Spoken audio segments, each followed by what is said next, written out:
Faith Book, the Book of Faith, the Word of God, the Bible. Magandang araw muli mga kapatid sa ating FBK Faith Book ngayong araw ng Linggo, Setyembre 29. Malapit na matapos ang September. September 29 po, Sunday, ang ating FBK po ay wawakasan natin ngayong huling linggo ng Setyembre sa Efeso Kapitulo 5, talatang 22 hanggang 33. Ephesians chapter 5, verses 22 to 33. Ang sinabi po sa Tagalog, mga babae, pasakop kayo sa sarili niyong asawa tulad ng pagpasakop niyo sa Panginoon. Sapagkat ang lalaki ang ulo ng kanyang asawa tulad ni Kristo na siyang ulo ng iglesia na kanyang katawan at siya ang tagapagligtas ito. Kung paano nasasakop ni Kristo ang iglesia, ganoon din naman. Ang mga babae dapat pasakop ng lubusan sa kanilang mga sariling asawa. Mga lalaki, mahalin niyo ang inyong asawa na gaya ng pagmamahal ni Kristo sa iglesia. Inihandog niya ang kanyang buhay para sa iglesia upang ialay ito sa Diyos. Matapos linisin sa pamamagitan ng paghuhugas sa tubig at sa salita. Ginawa niya ito upang ang iglesia ay maiharap niya sa kanyang sarili na sa kagandahan nito, walang anumang dungis ni kilabutman, banal at walang anumang kapintasan.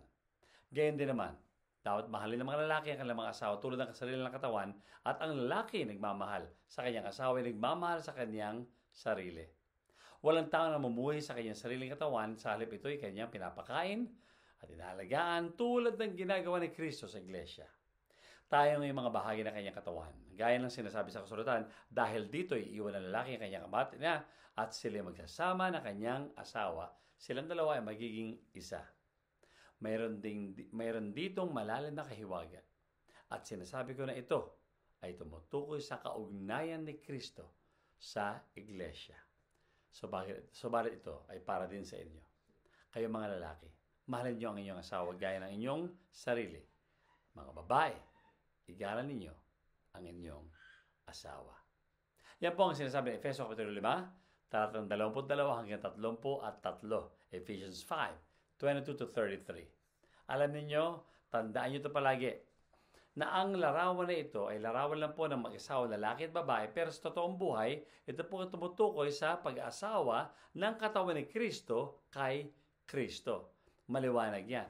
At ang maganda kasi rito, pinaliwanag ni Apostol Pablo ito sa isang larawan ng pag-aasawa, sa isang kasal. Sa madaling salita, hindi lang ito yung mag-boyfriend, mag-girlfriend. Ito yung pagsasama ng lalaki at babae, di ba? Hanggang sila'y paghiwalayin ng kamatayan. Yun nga, may limitasyon ang pag-aasawa sa lupa. Pero ang kagandahan nito, binasa natin, ay merong forever.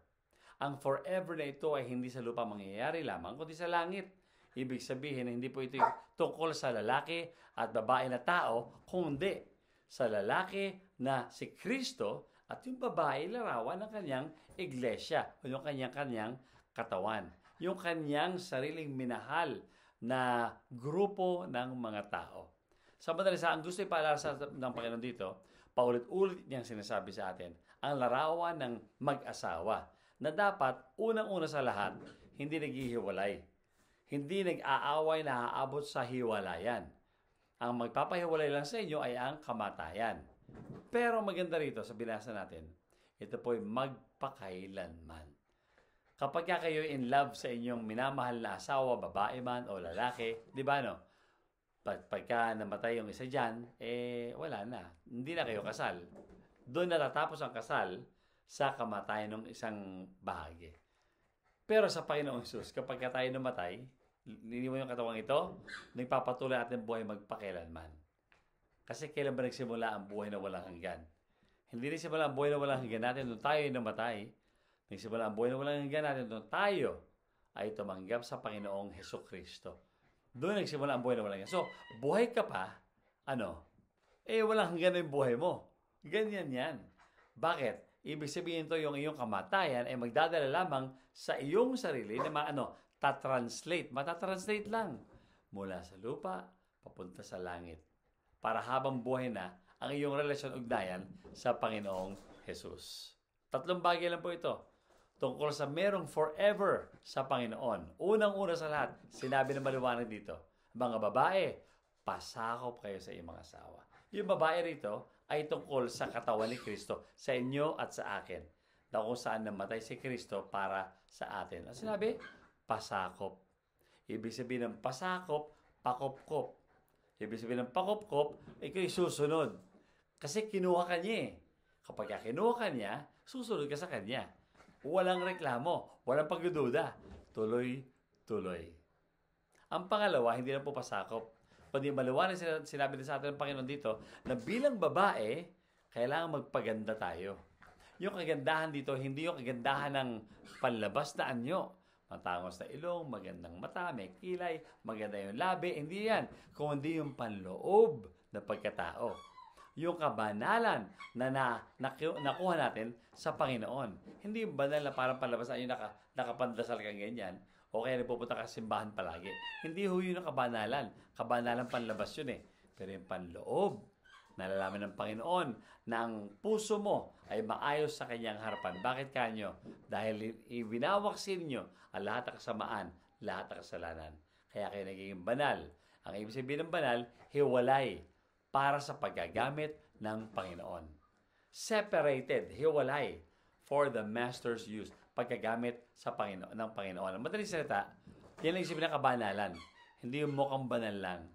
Kundi ikaw ay gumagawa ng kaayusan, kalinisan sa iyong katawan para ikaw magamit ng Panginoong Jesus. Ano nga ulit may forever sa Panginoon? Una, pasakop. Pangalawa, paganda. At ang panghuli, pakonekta. Pakonekta. Dahil ang sinabi po sa talatang 32, mayroon ditong malalim na hiwagat. Sinasabi ko na ito ay tumutukoy sa kaugnayan ni Kristo sa Iglesia. Kaugnayan. Konektado tayo sa Panginoong Jesus. Yan pong ibig sabihin na may forever sa Panginoon. Tayo ay magpakailanman na konektado sa Panginoon. Ang tanong, konektado ka na ba sa Panginoon? Baka kaya alam mo konektado ka dahil gumagawa ka na mabuti. Nagsisimba ka, nagdadasal ka naman. Maganda yung mga bagay na ganoon, pero hindi magdadala sa iyo sa langit. Ang magdadala sa iyo sa langit ay ang kaligtasan binibigay sa iyo ng Panginoon kung ikaw ay magsisisi ng iyong mga kasalanan. Kung tatanggapin mo ang kamatayan ng Panginoon sa krus sa Kalbaryo, kabayaran ng iyong mga kasalanan, at ang pangatlo, kung papapasok mo sa iyong buhay para maging Panginoon ng iyong buhay. Ba't hindi mo gawin yan ngayon? May forever sa Panginoon. Tandaan niyo yan. Yan ating FBK, ngayong araw ng linggo, Setyembre 29. Pagpalain po kayo ng Panginoon.